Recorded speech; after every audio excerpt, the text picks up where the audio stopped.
آسان کر دیا، پریکٹیکل ہمارے سامنے نمونہ ہے۔ تاجدار دو عالم صلی اللہ علیہ وسلم نے فرمایا طوبی لمن وجد فی صحیفتہ استغفارا کثیرا او کما قال النبی صلی اللہ علیہ وسلم۔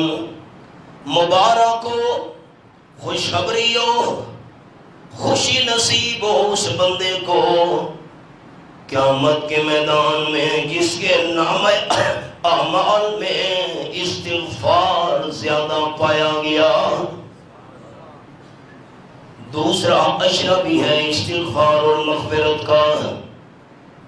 آپ صلی اللہ علیہ وسلم نے فرمایا جس بندے کے نام اعمال میں استغفار زیادہ تھا، زیادہ سے زیادہ پڑھتا تھا استغفر اللہ، استغفر اللہ، اللہ میری غلطیاں معاف کر، اللہ میرے گناہ معاف کر، اللہ میری کمی بیشیاں معاف کر، اللہ میرے قصور جتنے بھی ہیں تمام سے درگزر فرما۔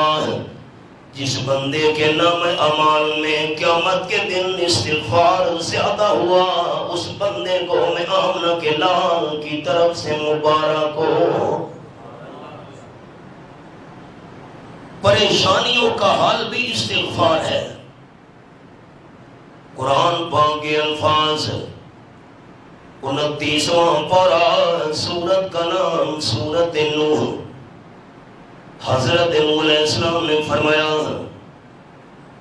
استغفروا ربکم انہ کان غفارا۔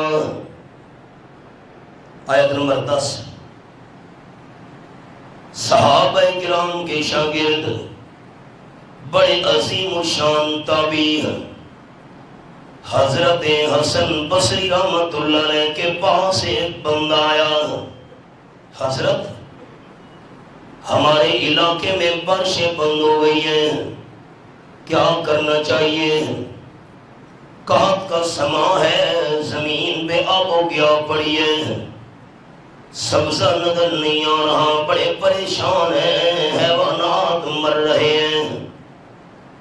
حضرت حسن بصری رحمت اللہ علیہ نے فرمایا زیادہ سے زیادہ استغفار کرو۔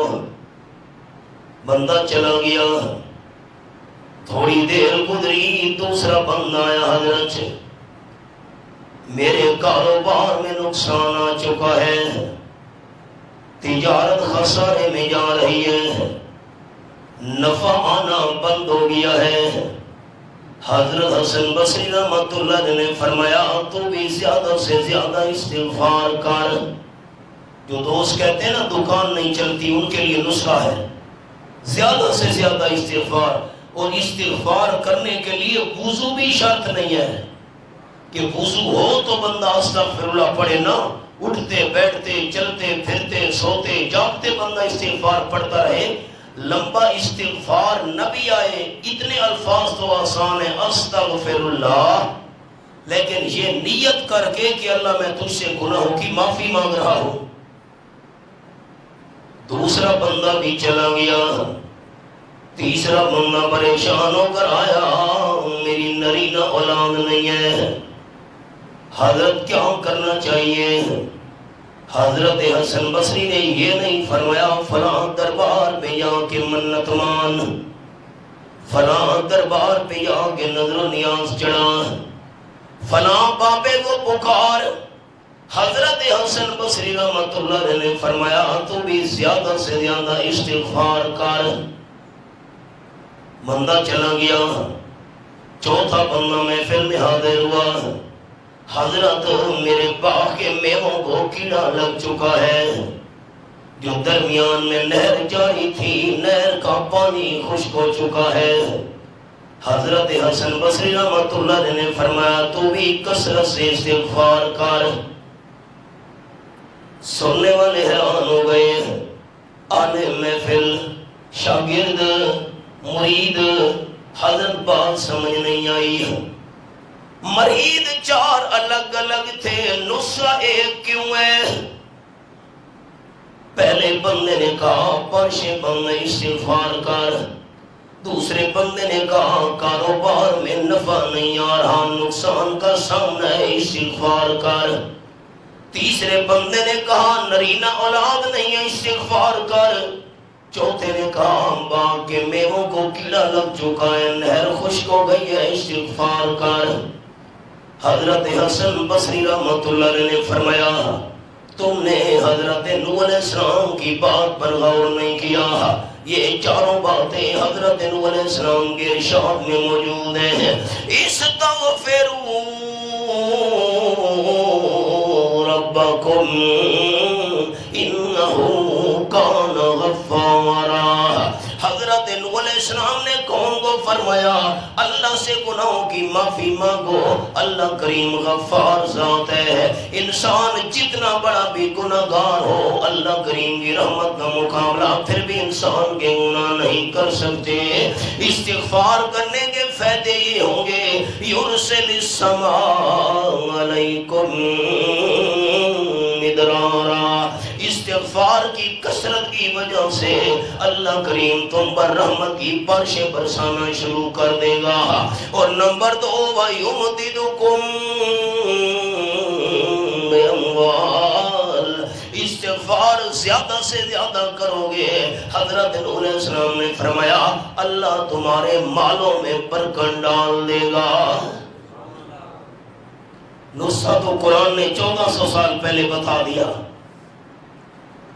نرینہ اولاد نہیں ہے وَبَنِينَ، اللہ تمہارے بیٹوں میں اضافہ کر دے گا، استغفار کرو گے۔ وَيَجْعَلْ لَكُمْ جَنَّاتٍ وَيَجْعَلْ لَكُمْ أَنْهَارًا، زیادہ سے زیادہ استغفار کرو گے، گناہوں کی معافی مانگو گے، اللہ تمہارے لیے ہرے بھرے باغات بھی بنا دے گا، اللہ کریم نہریں بھی چلا دے گا۔ خلاصہ کیا نکلا؟ گویا کہ ایک جملے میں بعد تمام مسائل کا حل کیا ہے؟ استغفار۔ سارے احباب مجھے بتا دیں، میری تسلی ہو، آپ کے لیے دعا کروں کہ اللہ ہم سب کو عمل کی توفیق عطا فرمائے۔ تمام مشکلات کا حل کیا ہے؟ استغفار، اللہ سے گناہوں کی معافی مانگنا، استغفر اللہ۔ آپ صلی اللہ علیہ وسلم کی عادت مبارکہ تھی، روزانہ 70 دفعہ استغفار کیا کرتے تھے، گناہوں سے پاک ہونے کے باوجود۔ ہم گناہ کر کے استغفار نہیں کرتے، آپ گناہوں سے پاک ہونے کے باوجود استغفار کثرت سے کیا کرتے تھے۔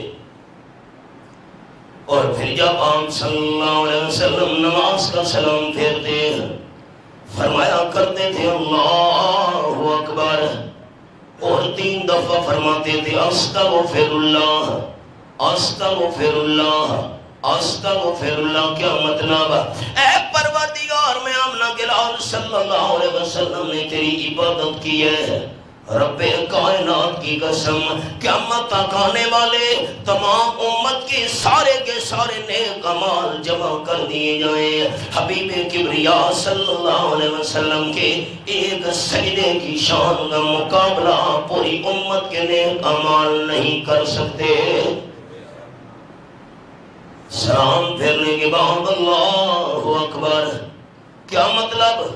نماز پڑھ کر میں بڑا نہیں بن گیا، اللہ بڑا پھر بھی تو ہے۔ اور 3 دفعہ استغفر اللہ، کیا مطلب؟ اے میرے پروردگار، یہ میں نے تیرے آگے سر جھکایا ہے، قیام کیا ہے، رکوع میں مسحور رہا ہوں، اتحیات میں بیٹھا ہوں، لیکن ساری خالص عبادت کرنے کے باوجود استغفر اللہ، اللہ کوئی کمی بیشی رہ گئی ہے اپنی رحمت سے معاف فرما۔ اور جملہ کہہ دوں، گناہ کر کے استغفار کرنا اتنا بڑا کمال نہیں، نیکیاں کر کے استغفار کرنا کمال ہے۔ اس جملے پر احباب نے غور کرنا ہے۔ غلطیاں کر کے، گناہ کر کے، نافرمانیاں کر کے استغفار کرنا کمال ہے، لیکن اتنا بڑا کمال نہیں ہے جتنا بڑا کمال نیکیاں کر کے استغفار کرنا ہے۔ حدیث پاک کی مثال آپ کو سنا دی۔